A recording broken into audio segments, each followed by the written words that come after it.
welcome back to some more UK Trucking Diaries. Thank you very much for joining me. It's a lovely Monday morning. Although it's cloudy, it's still a good Monday morning. Why is it a good Monday morning? Because I enjoyed my job. And as the saying goes, if you enjoy your job, you'll never work another day in your life. And it's true. It really is true. I never feel like I'm working. Yeah. I don't have Monday morning blues.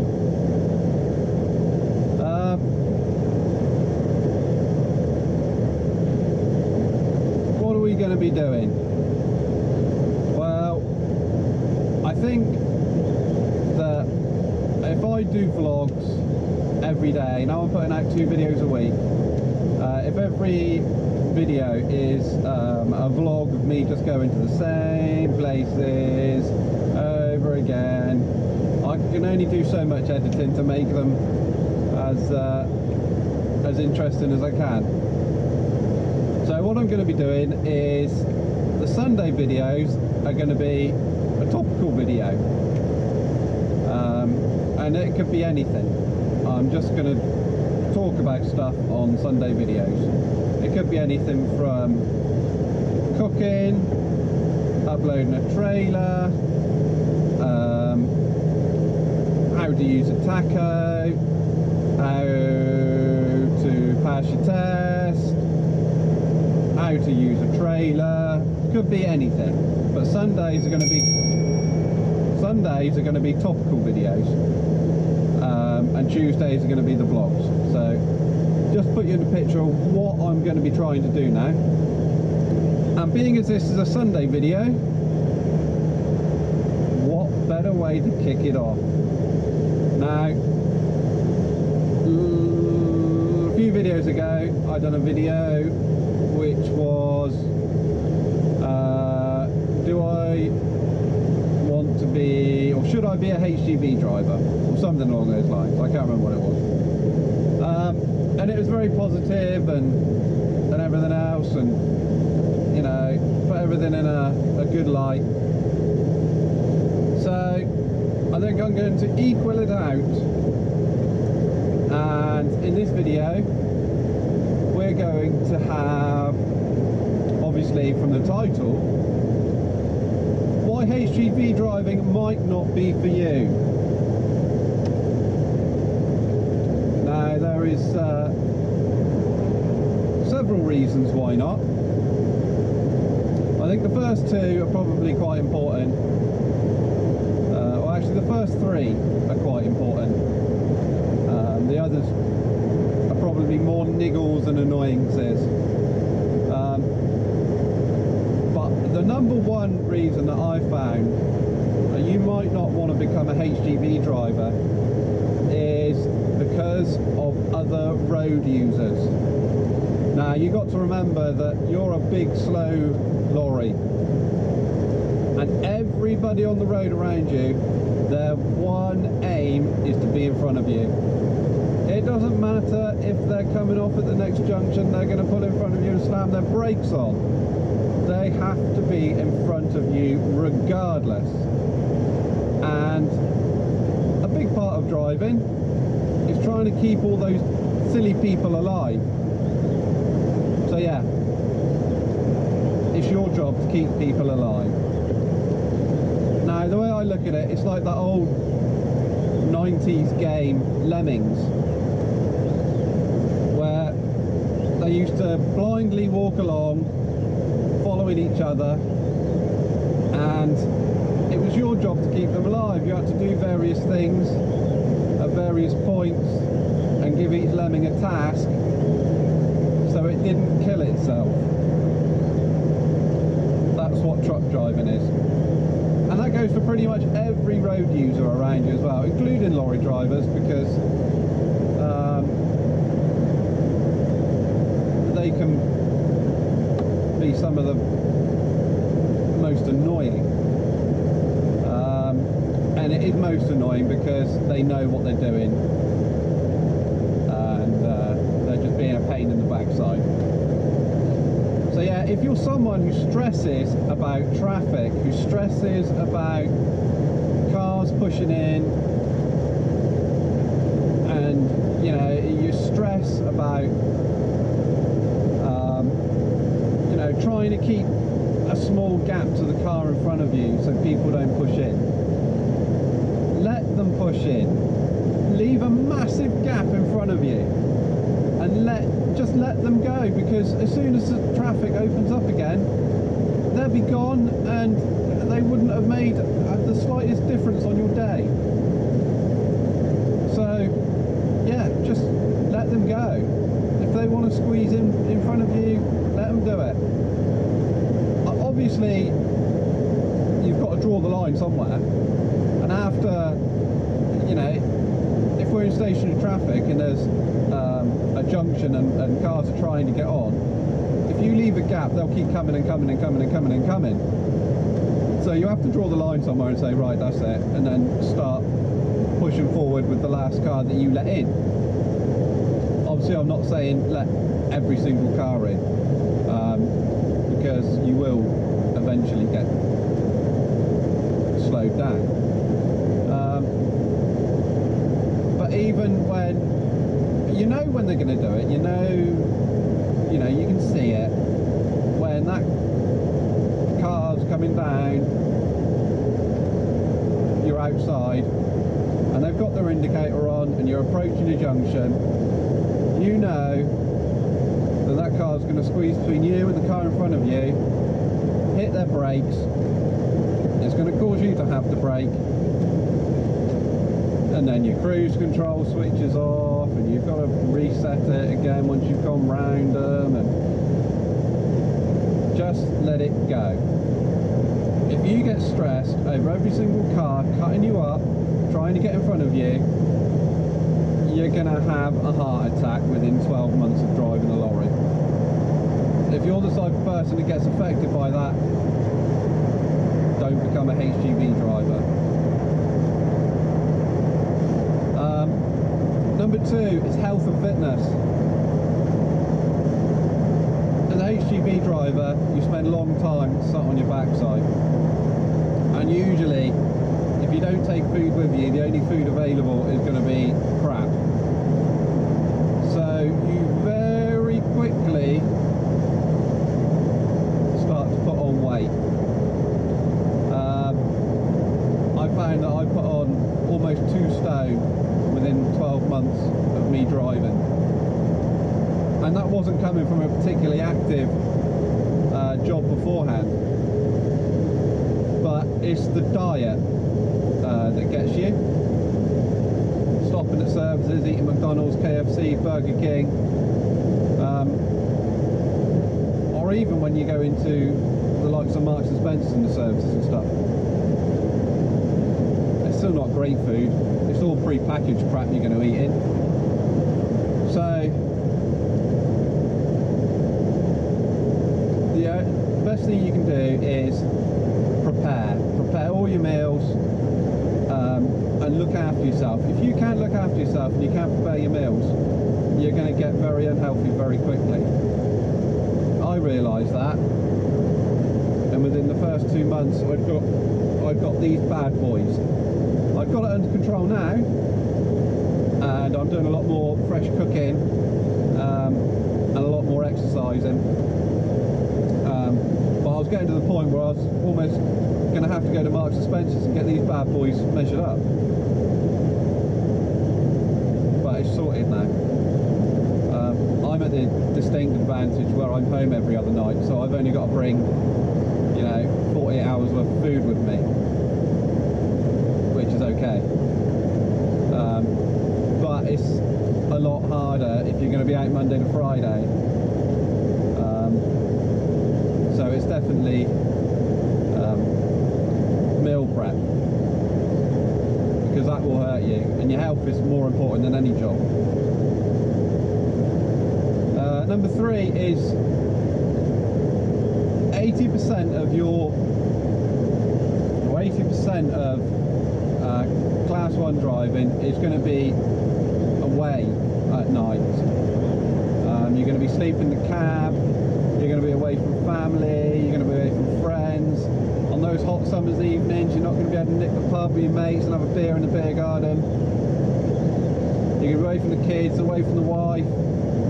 Now, obviously, if you're younger and you haven't got family, or your own immediate family, it's not going to be that much of a problem. If the kids have grown up, flown the nest, and your partner's happy with it, not going to be that much of a problem. If you've got a young family, it's not ideal. I struggled with it to begin with, but like I say, I'm only out every other night, and even that was hard work. I really badly missed the girls on my nights out, but it's not so bad now. We've got used to it, they've got used to it, and we're fine, we can cope with it. And actually she prefers it when I am out, because then she can watch what she wants, whatever she wants on the TV, and she doesn't have to cook my meals. So we found a good balance. Number 4 is the wages aren't that great. Don't get me wrong, they're not terrible, but they're also not that great. And you end up having to do 50-60 hours to compensate for usually the low rates. I reckon the average is probably about £10 an hour. They don't tend to differ too much between class 1 and class 2 now. They used to, not so much anymore. But yeah, not only are you away from home, but you have to do 50 or 60 hours a week to top your wages up, to make them, you know, reasonable, and to give you a reasonable lifestyle. Number 5 on my list won't apply to everybody, but it's well, it will apply to everyone, because you've got to be able to deal with traffic jams. You've got to be able to deal with being sat in traffic for a couple of hours if there's been an accident, or several hours if they can't turn you around. You've got to be able to occupy yourself.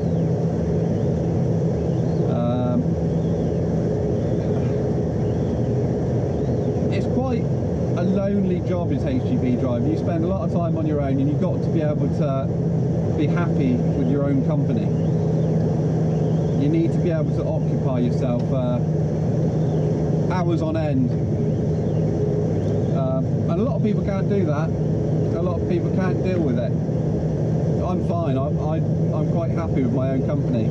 I can always find myself something to keep myself occupied, whether it be films, TV, just a couple of hours on the internet, Facebook, talking to you guys, you know, and this is a way that I manage to keep myself entertained. So yeah, being able to deal with being able to deal with loneliness can be an issue for HGV drivers. Number 6 on my list for reasons why HGV driving might not be for you is the negative attitude from a lot of people towards HGV drivers. Now, you'll hear a lot of people saying it about wherever they're dropping off, wherever they're collecting, they get a lot of negative attitude. I've not experienced that. I tend to get quite a lot of good conversations out of people when I stop to collect, and then that can also go back to the loneliness. You know, it's nice to be able to talk to someone when you finally do get to your destination. But yeah, I've not experienced it what I do experience is the massive amount of negativity from other drivers. If you stop at the services and you're walking to and from your truck, you know, to go into the services, other drivers will very rarely look at you, and quite often I'll say hello, or afternoon, morning, and they look at me as if I'm weird. And this isn't everybody. They look at you as if you're weird, and they either look at you and look away, or grunt. Now, okay, you might give the excuse they're foreign drivers, but I find foreign drivers a lot friendlier than the UK drivers. I don't get it. I don't know why. There's just a massive amount of drivers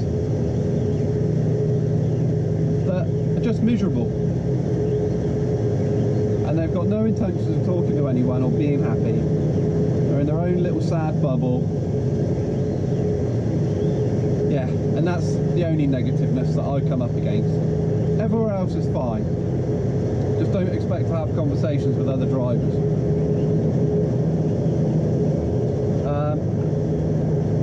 And this is the last one on my list, is you have to be prepared to put up with poor facilities.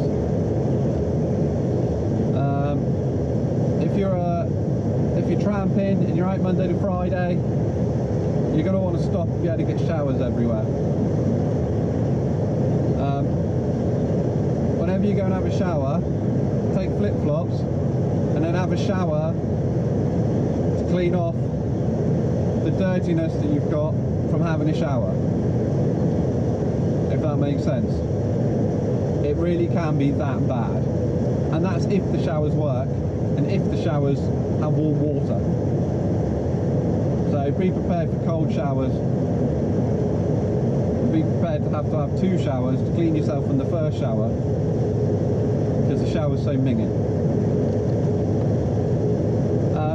At the moment, a lot of the services that I stop in are updating their facilities and they're improving, but a lot of truck stops are nasty.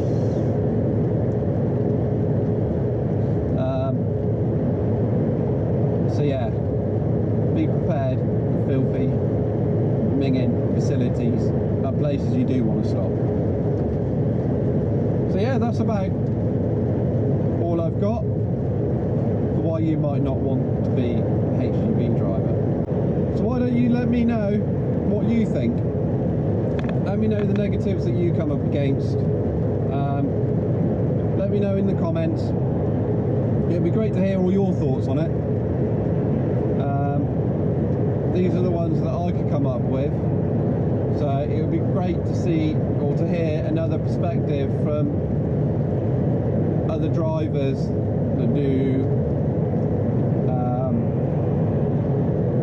different kinds of driving. You know, I obviously tow a fridge, and I'll probably come up against different